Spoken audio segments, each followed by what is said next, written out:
সকালে ঘুম থেকে উঠে ফ্রেশ হয়ে এই যে চা খাওয়ার জন্য বসে গেছি। চা বা নাস্তা যেটাই বলেন, যে ফ্লাক্সের মধ্যে চা। ভাবি আমাকে নাস্তা দিয়ে গেল, বিস্কিট দিয়ে, একটা বিস্কিট দিয়ে আর একটু চা খাবো। ঘরে সাদা রুটি আছে, আমি খাবো না, কিন্তু আমার সকালবেলা এরকম এক পিস বিস্কিট আর এক কাপ চা। আমি শুধু চা খেলেই হয়, কিন্তু সকালে আমি ভারী নাস্তাটা করতে পারি না। আমি ভারী নাস্তা খেলে পরে আমার অনেক খারাপ লাগে সারাদিন। এই জন্য আমি শুধু এক কাপ চাই আমার খেতে খুব ভালো লাগে। তো ভাবি আবার সাথে এই যে আমাকে দিয়ে গেল, বিস্কিট দিয়ে গেল, এক পিস বিস্কিট দিয়ে এখন এই চাটা খাবো আমি। আর এই যে পানিও দিয়ে গেছে। খুশি আপা এখানে কাজ করতেছে, এই যে চালটা কাটতেছে, এই যে কেটে কেটে এখানে রাখছে, একটা কাটছে আর একটা কাটতেছে। আজকে চালটা দিয়ে আমাদের বাড়িতে ডাল রান্না হবে।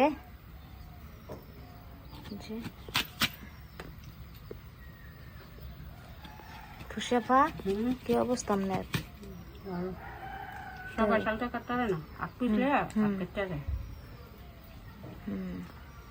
খুশি আপার গুণ আছে তাইলে বোঝা যায় না কি খুশি আপা?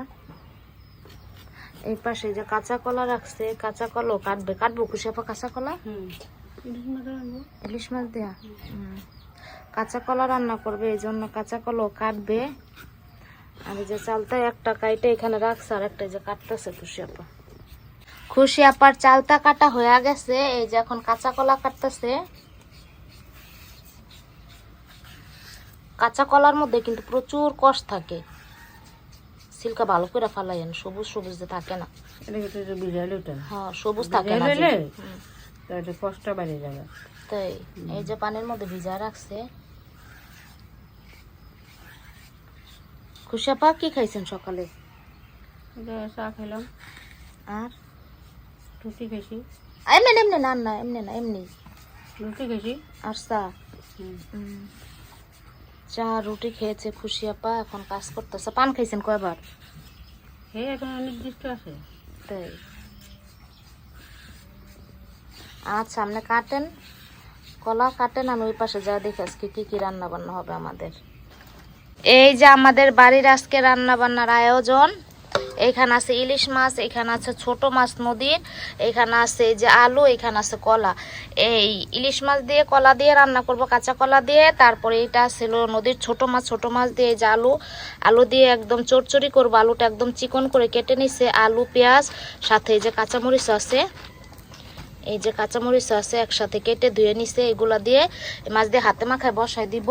এই পাশে এই যে ডাল রান্নাটা বসাই দিছি, এই যে ডাল দিয়ে চালতা দিয়ে রান্না করতেছি। ডাল দিয়ে চালতা রান্না করাটা আমার প্রায় হয়ে গেছে, আর একটু ডালটা ঘন হলে আমি ডালটা নামাই নিব, তারপর বাগার দিয়ে নিব। ডালটা বাগার দেওয়ার জন্য আমি এখানে যে কড়াই বসাই দিছি, ডালটা নামাইয়া এখন ডালটাকে আমি বাগার দিয়ে দিব, রসুন দিয়ে পেঁয়াজ দিয়ে সুন্দর করে। পেঁয়াজ আর রসুন কিন্তু আমার প্রায় ভাজা হয়ে গেছে, কালারটা আরেকটু আসলে বাদামি হলে আমি ডালটা বাগার দিয়ে নিব। ডালটা আমি খুব সুন্দরভাবে এই যে বাগার দিয়ে নিছি, এখন একটা বলক চলে আসলে আমি ডালটা নামাই নিব। ডাল দিয়ে চালতা দিয়ে আমার রান্না করা হয়ে গেছে, এই যে আমি ডালটা নামাই নিছি। এখন আমি ছোট মাছের তরকারিটা বসাই দিব, আলু দিয়ে চচ্চড়িটা বসাই দিব ছোট মাছের। আর সাথে কিন্তু আজকে আমাদের এই যে কলা ভর্তাও হবে। কলাটাকে সিদ্ধ করে উপরে সিলকাটা ফেলে দিয়ে ভিতরের অংশটা নিব, কলা ভর্তা বানাবো সাথে। তো এখন আমি ছোট মাছটা হাতে মাখাই নি আগে। ভাবি এখন আমাকে এই ছোট মাছটা হাতে মাখাই দিবে, যে লবণ দিয়ে আলুগুলোকে ভালোভাবে ডলে নিবে।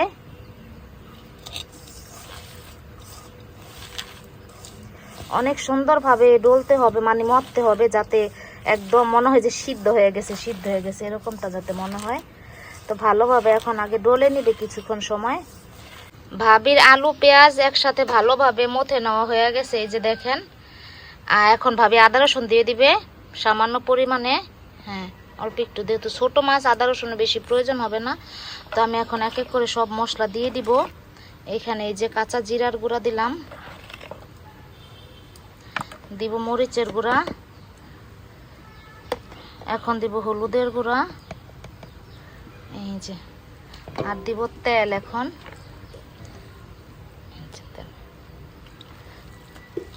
আমার মনে হয় কি জানেন, এই তরকারিটা কষা রান্না করার চাইতে এইভাবে যদি হাতে মেখে রান্না করে না, তাহলে এটা টেস্ট স্বাদ মানে সব আমার মনে হয় যে দ্বিগুণ বেড়ে যায়। হাতে মাখায় রান্না করে আপনারা খেয়ে দেখবেন এভাবে, আশা করি আপনাদের কাছেও ভালো লাগবে। এখন আলুটা সিদ্ধ হওয়ার জন্য যতটুকু পানির দরকার ঠিক ততটুকু পানি আমি দিয়ে দিব এই আলুর মধ্যে। তারপর উপর দিয়ে মাছগুলো দিয়ে দিব, ছোট মাছগুলো। দেখেন কালারটা কত সুন্দর লাগতেছে মাখানোর পরে। এখন আমি পানি দিয়ে দিব আলুটা সিদ্ধ হওয়ার জন্য, পরিমাণ মতো পানি দিয়ে দিব, বেশি দিব না। আলুটা সিদ্ধ হতে যতটুকু পানি দরকার ঠিক ততটুকু পানি আমি দিয়ে দিব। এখন ভাবি মাছগুলো দিয়ে দিবে উপর দিয়ে সুন্দর করে মাছগুলো বিছিয়ে দিয়ে দিবে, তাহলে দেখতেও সুন্দর লাগবে জিনিসটা, তরকারিটা আর কি।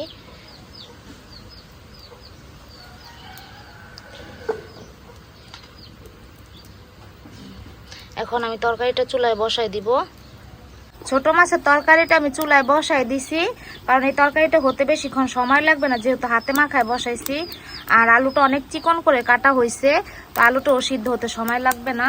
ছোট মাছের তরকারিটা আমার প্রায় হয়ে গেছে, ঝোলটা আর একটু শুকায় গেলে আমি নামাই নিব তরকারিটা। এই যে আর একটু পানি পানি আছে তরকারির মধ্যে এখনো, তো এই পানিটা পুরোপুরি শুকায় গেলে আমি তরকারিটা নামাই নিব। ছোট মাছ দিয়ে আলু দিয়ে তরকারিটা আমার হয়ে গেছে, একদম পোড়া পোড়া করে ফেলছে আমি। দেখেন কড়াইয়ের চারপাশে একদম পুড়ে গেছে। তরকারি কালারটা মাশাআল্লাহ অনেক সুন্দর আসছে। এই যে এখন আমি এই যে কলা দিয়ে ইলিশ মাছ দিয়ে রান্না বসাই দিব। আর কলাটা আমি আগে ভাপ দিয়ে নিছি হালকা করে, একটু এই যে হালকা একটু ভাপ দিয়ে নিছি কলাটা। এখন আমি রান্না বসাই দিব কলা দিয়ে ইলিশ মাছ দিয়ে। কলা দিয়ে ইলিশ মাছের তরকারিটা আমি বসাই দিছি, যে তেল দিয়ে দিছি কড়াইয়ের মধ্যে। এখন দিয়ে দিব পেঁয়াজ বাটা, কারণ ইলিশ মাছের মধ্যে নাকি আদা রসুন বাটা দিতে হয় না, তাহলে ইলিশ মাছের ফ্লেভারটা থাকে না আদা রসুন দিলে। যে পেঁয়াজ বাটাটা দিয়ে দিচ্ছি। এখন আমি একটু তেলের সাথে সামান্য ভেজে তারপরে হলুদ মরিচ জিরার গুঁড়া দিয়ে দিব। তেলের সাথে পেঁয়াজ বাটাটা কিছুক্ষণ ভাজা হয়ে গেছে, এখন আমি দিয়ে দিব একে একে সব মশলাগুলা। দিয়ে দিলাম জিরার গুঁড়া, মরিচের গুঁড়া, এখন দিব হলুদের গুঁড়া, এই যে হলুদের গুঁড়া। এখন এই সব কিছুকে আমি ভালোভাবে আরো কিছুক্ষণ কষাই নিব, সব মশলা একসাথে। আর সাথে দিয়ে দিব লবণ, এই যে লবণ। এখন এই মশলাগুলোকে আমি ভালোভাবে কিছুক্ষণ কষাই নিব। মশলাটা আমার ভালোভাবে কষানো হয়ে গেছে। এই যে এখন আমি দিয়ে দেব আগে থেকে সিদ্ধ করে রাখা কাঁচা কলা। এখন কাঁচা কলা আর এই মশলাগুলো আমি আরো ভালোভাবে কিছুক্ষণ সময় ধরে কষাই নিব। কাঁচা কলা মশলার সাথে খুব ভালোভাবে আমার কষানো হয়ে গেছে। এখন দিয়ে দিব আমি পানি বা ঝোল যেটাই বলেন না কেন। এই যে দিয়ে দিলাম পরিমাণ মতো পানি, আর একটু পানি দিব।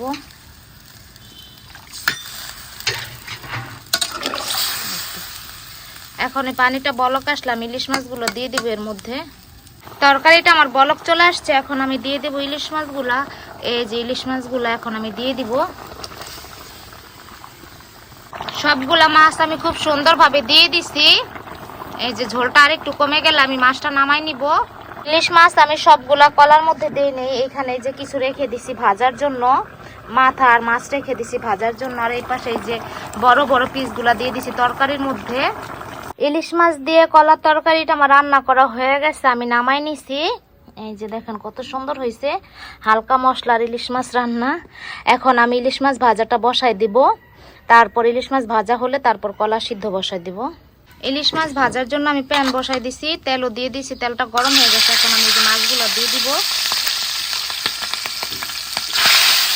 সবগুলা মাছ আমি দিয়ে দিছি। এখন সুন্দর করে পিস পিস করে ভেজে নিব। ইলিশ মাছগুলা প্রায় ভাজা হয়ে গেছে, আর একটু ভাজা হলে আমি নামাই নিব, যেহেতু এটা শুকনা ভাজা খাবো। ইলিশ মাছ ভাজা হয়ে গেছে, আমি নামাই নিছি। এখন আমি কাঁচা কলাটা সিদ্ধ বসাই দিব ভর্তা করার জন্য। কলা সিদ্ধ বসাই দিছি, কলাটা সিদ্ধ হলে ভাবি ভর্তা করে নিব। আমাদের বাড়িতে আজকে রান্না হয়েছে কলা ভর্তা, তারপর ইলিশ মাছ ভাজা, কলা দিয়ে ইলিশ মাছ দিয়ে, আর ছোট মাছের তরকারি আলু দিয়ে, আর হইতাছে ডাল দিয়ে চালতা দিয়ে। এই আজকে আমাদের বাড়ি রান্না বান্না। এই পাশে ভাবি আবার এই যে গরুর দুধ জাল করে নিছে চা খাওয়ার জন্য। এই পাশ দিয়ে এই যে ভাবির কলা ভর্তা হয়ে গেছে, কাঁচা পেঁয়াজ দিয়ে কলা ভর্তা। দেখতেও সুন্দর লাগতেছে, কালারটা একদম লালও হয় নাই, আবার একদম সাদা যে রকমও হয় নাই। আমার রান্না বান্না শেষে আমি এই পাশে আয়সা দেখি ভাবি আবার এখানে যে ফল কাটতেছে সবার জন্য খাওয়ার জন্য। এখানে যে হলুদ মেলনে কাটতেছে, তারপরে এখানে যে আম নিচে কাটার জন্য অনেকগুলা। এই যে আমগুলো পচে পচে গেছে। এই যে আম, এই যে আম, এগুলো কাটা হলে সবাইকে দিবে খেতে, সবাই খাবে। এই ফলটা কিন্তু খেতে অনেক মিষ্টি লাগে, ভালো লাগে খেতে অনেক ফলটা। এই যে দেখেন ভিতরটা কত সুন্দর কালারটা। ফলটা কেটে যে এখানে রাখছে, আমি একটু খেয়ে দেখলাম, এত পরিমাণ মিষ্টি আর একটা সুন্দর স্মেল আছে ফলটার মধ্যে। এই যে এই ফলটা কাটা শেষ, ভাবি এখন এই জাম কাটতেছে। তো দুপুরে আমাদের বাড়িতে রান্না বান্না শেষে প্রতিদিন এরকম কিছু না কিছু ফল কাটা হয়, যখন যেই ফলের সিজন থাকে তখন ওই ফলটা কেটে সবাই মিলে খায়। জামটা কাটতেছে, আমি একটা খেয়ে দেখি আম। আমটাও ভালোই মোটামুটি মিষ্টি আছে, যেহেতু এখন সিজন শেষ হয়ে যাইতেছে।